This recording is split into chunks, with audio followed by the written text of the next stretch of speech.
ভাগ্যক্রমে কেন জানি না আজকে শিববাড়িতে চলে গিয়েছিলাম, যার পরে দেখি ভার্গো নামে একটা শোরুম উদ্বোধন হবে, ফেসবুকে দেখেছিলাম। তো সেভাবে কেয়ার করা হয়নি। তো শিববাড়িতে এই সময়টা এসে দেখি সেই শোরুমটা উদ্বোধন হচ্ছে। এটা কিন্তু ছিল 15 রমজানের ভিডিও। তো এখানে এসে দেখি বিদ্যা সিনহা মিম এই শোরুম ওপেনিং করবে। তো অলরেডি তার গাড়ি কিন্তু চলে আসছে। এখানে খুলনার বড় বড় প্রেজাররা, ইউটিউবাররা যারাই ছিল সবাই আছে, সাংবাদিক থেকে শুরু করে। আর সাধারণ পাবলিক আমাদের মতো অনেকে আছে বিদ্যা সিনহা মিমকে দেখার জন্য শোরুমটার ভিতরে ঢুকবে, কারণ এর আগে লোক ঢুকতে দিচ্ছিল না। তো বিদ্যা সিনহা মিম নেমেও পড়েছে অলরেডি। আসলে কাছ থেকে তাকে দেখেছি, সে আসলে অনেক সুন্দরী। আর সবচেয়ে বড় কথা বলবো, আমার কাছে তাকে দেখে যেটুকু মনে হচ্ছে সে অনেক অমায়িক। কেন বলছি অমায়িকটা, মানুষকে দেখলে বা তার চালচলনে বোঝা যায় উনি আসলে অনেক অমায়িক, এটা আমার কাছে মনে হয়েছে। কারণ অনেকে যে তার কাছে গিয়ে ছবি তুলতে চেয়েছে সে কাউকে হতাশ করেনি, সবার সাথে খুব সুন্দর করে কথা বলে ছবি তুলেছে। এই জন্য আমার কাছে মনে হচ্ছে সে আসলে অনেক অমায়িক। আর আসলে সে অনেক সুন্দরী, কাছ থেকে না দেখলে আসলে বুঝতাম না। আর সবাই সবার মতন ভিডিও করে নিচ্ছে।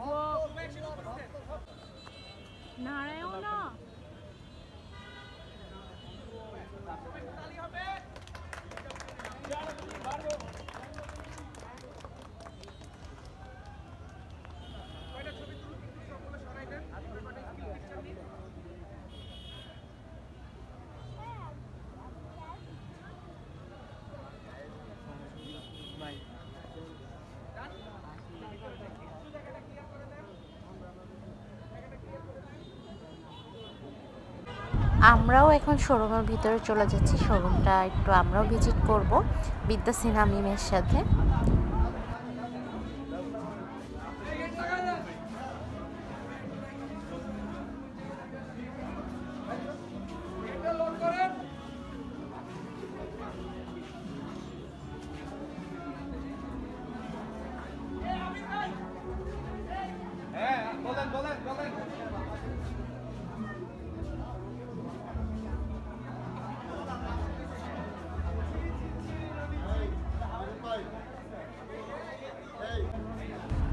এটা হচ্ছে ভার্গো শোরুমটার নিচের তলায়। অনেক ভিড় দেখতে পাচ্ছেন, অনেকে আবার উপরে দোতলাতে চলেও গেছে। সবাই বিদ্যা সিনহা মিমকে এক পলক দেখার জন্য ভিড় করছে। আর এই যে খুলনার 2 টেডি বিয়ারের সাথে আমাদেরও কিন্তু দেখা হয়ে গেছে। আমার ফাতিন বাবুর ছবি আছে তার সাথে, আপনাদের মাঝে অবশ্যই শেয়ার করব। বিদ্যা সিনহা মিম এখন দোতলায় যাচ্ছে, এই জন্য সবাই পিছু পিছু দোতলায়ও যাচ্ছে। তো এই ভিড়টা কমে গেলে আমরা তারপরে দোতলাতে যাব দেখার জন্য যে দোতলায় ওনাদের কী কী কালেকশন আছে। আর নিচের তলায় সম্পূর্ণ ছেলেদের আর দোতলায় হচ্ছে মেয়েদের।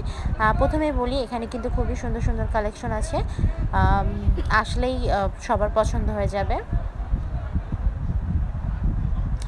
এই যে চুলালা লোকটাকে দেখতে পাচ্ছেন উনি হচ্ছে বিদ্যা সিনহা মিমের অ্যাসিস্ট্যান্ট।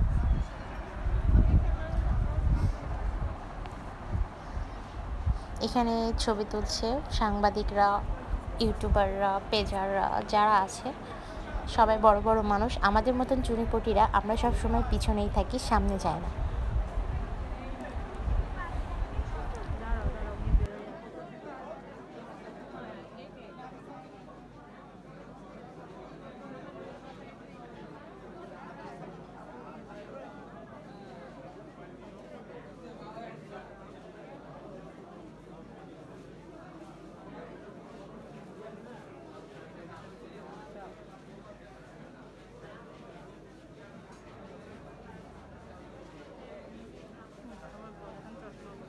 নাও আমরা ছেলেদের সহ নাও, আমাদের আপু আমরা আছি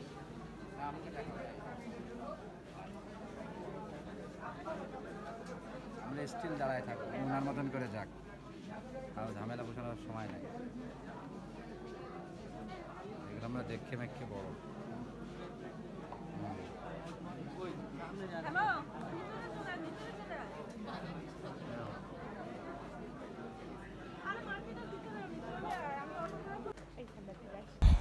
দেখেন বিদ্যাসিনা মিমকে দেখতে কিন্তু একটা বাচ্চা ছেলেও চলে আসছে।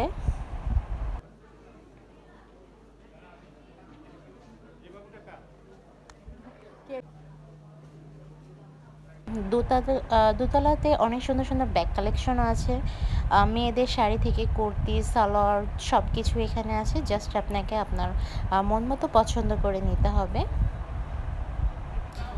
আর দেখেন উনি আমায় কেন বলেছে, এই দেখেন শুধু তার সাথে ছবি তোলার কথা বলে সে কত সুন্দর করে ছবি তুললো। অনেকে এরকম ছবি তুলেছে। উনি কাউকে হতাশ করেনি বা না বলেনি, সবার সাথে খুব সুন্দর করে মিষ্টি হেসে ছবি তুলেছে। আর তার হাসিটা আসলে অনেক সুন্দর।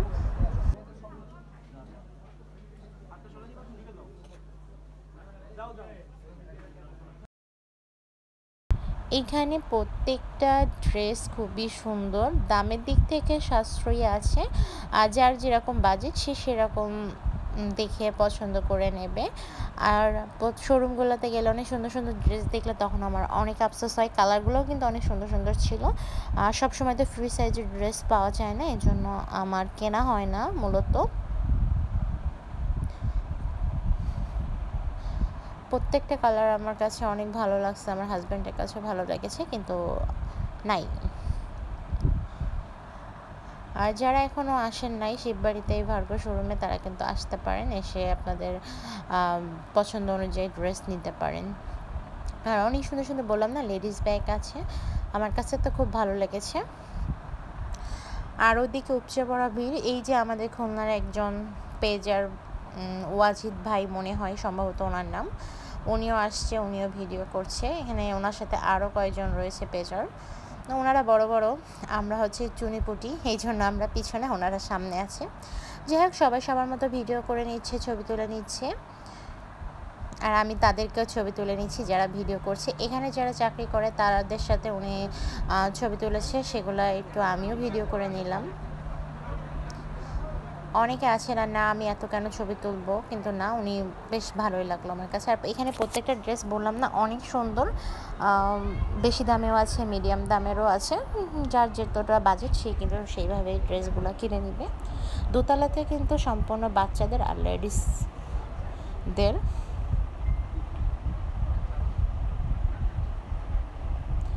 ঘুরে ঘুরে আমি কিন্তু প্রত্যেকটা ড্রেস দেখছিলাম।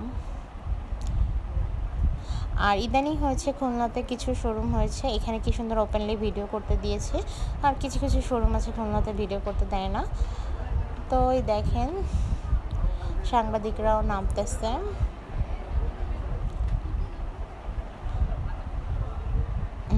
উনি হচ্ছে দোতলা থেকে নিচের তলায় নেমে যাবে। আর এই যে এখানে ওই যে আমার হাজব্যান্ড বেরিয়ে আসছে, আমার বাচ্চা ওনার সাথে একটা ছবি তুলছে। এখন হচ্ছে উনি দোতলা থেকে নিচের তলা চলে যাবে। উনি ছিল, আমি প্রায় শিববাড়িতে 2-3 ঘন্টা ছিলাম, আমি দেখেছি উনি তার থেকেও বেশি টাইম ছিল। ওনাকে দেখে উনি অনেক ঠান্ডা প্রকৃতির একটা লোক, যেটা আমার মনে হলো সেটা আমি আপনাদের কাছে শেয়ার করলাম। এটা ছিল 15 রমজানের ভিডিও। আসলে আমার একটু দিতে লেট হয়ে গেল। আর কি দিব, তখন হচ্ছে আমার নতুন চ্যানেল ছিল না, পুরাতন চ্যানেলটাই ছিল। আর কি আমার সাথে এমনটা হয়েছে, কারোর সাথে যেন এটা না হয়। এটা আমার 3 নম্বর চ্যানেল। প্লিজ সবাই আমাকে সাপোর্ট করো, এই চ্যানেলটাকে নিয়ে যেন আমি সামনের দিকে আরও আগাতে পারি। পুরাতন আপুদেরকে আস্তে আস্তে খুঁজে নেওয়ার চেষ্টা করছি এই নতুন চ্যানেলের সাথে সংযুক্ত হওয়ার জন্য। আর এইটাই ছিল আমার আজকে ভিডিও। আল্লাহ হাফেজ, আসসালামু আলাইকুম।